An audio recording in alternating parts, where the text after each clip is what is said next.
네. 이 문제는 예를 들어서 대통령실 내에서 결정하고 실행하면 될 문제입니다. 근데 결국 안 했잖아요. 예. 대통령이 KBS 대담에서도 일체 사과 이야기를 하지 않았습니다. 자, 그렇다면 지금 이 정도의 어떤 김건희 여사의 어떤 의지나 이게 있었다면 네. 저는 당연히 대통령이 KBS 대담을 통해서 충분히 사과의 메시지를 할 수 있었다고 봐요. 근데 지금 이 되어가는 형국은 한동훈 위원장이 당시에 답을 안 했기 때문에 사과를 안 했다.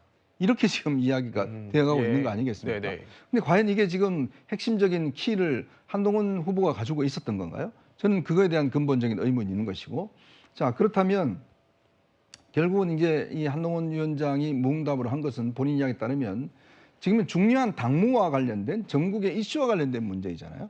그러면 한동훈 위원장은 여당의 비대위원장입니다. 그러면 비대위원장이 누구하고 소통을 해야 될까요? 즉 대통령실과 소통하자면 일단 1차적인 대상은 정무석이 있겠죠. 예. 그다음에 비서실장이 있겠죠. 그럼 종국적으로는 대통령이 있을 겁니다. 그러면 그런 방식으로 어떤 대화를 풀어가는 것이 가장 합리적인 어떤 또 공적인 이 아니겠습니까? 그러면 지금 김건희 여사가 만약에 이제 이 한동훈 위원장에게 개인적으로 저 문제를 이야기하고 답을 했다 그러면 네. 만약에 저런 문자가 나중에 공개됐을 때 뭐라고 비판이 있을까요? 예를 들어서 이 당무를 예를 들어서 김 여사가 관여한다라고 주장하지 않을까요? 네. 저는 충분히 야당에서 그런 주장할 겁니다.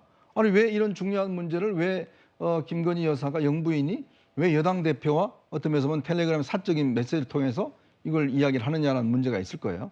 그래서 지금 한동훈 위원장도 아마 그렇게 이야기를 하고 있는 것 같습니다. 이 문제는 공적인 차원의 문제이기 때문에 그래서 대통령실의 정무석과 비서실장을 통해서 사과하는 것이 좋겠다라는 이야기를 했다. 이렇게 이야기 나오지 않습니까? 예. 제가 알기로는 아마 다른 여러 가지 여권 관계자 또 여권 주변에 이제 윤 대통령과 친분 있는 분들은 다 이런 방식으로 즉 어떤 뭐 텔레그램 메시지를 통해서 당시 사과 문제가 굉장히 중요한 문제였기 때문에 사과를 하는 게 낫겠다라고 이제 다 건의를 한 것으로 알고 있습니다.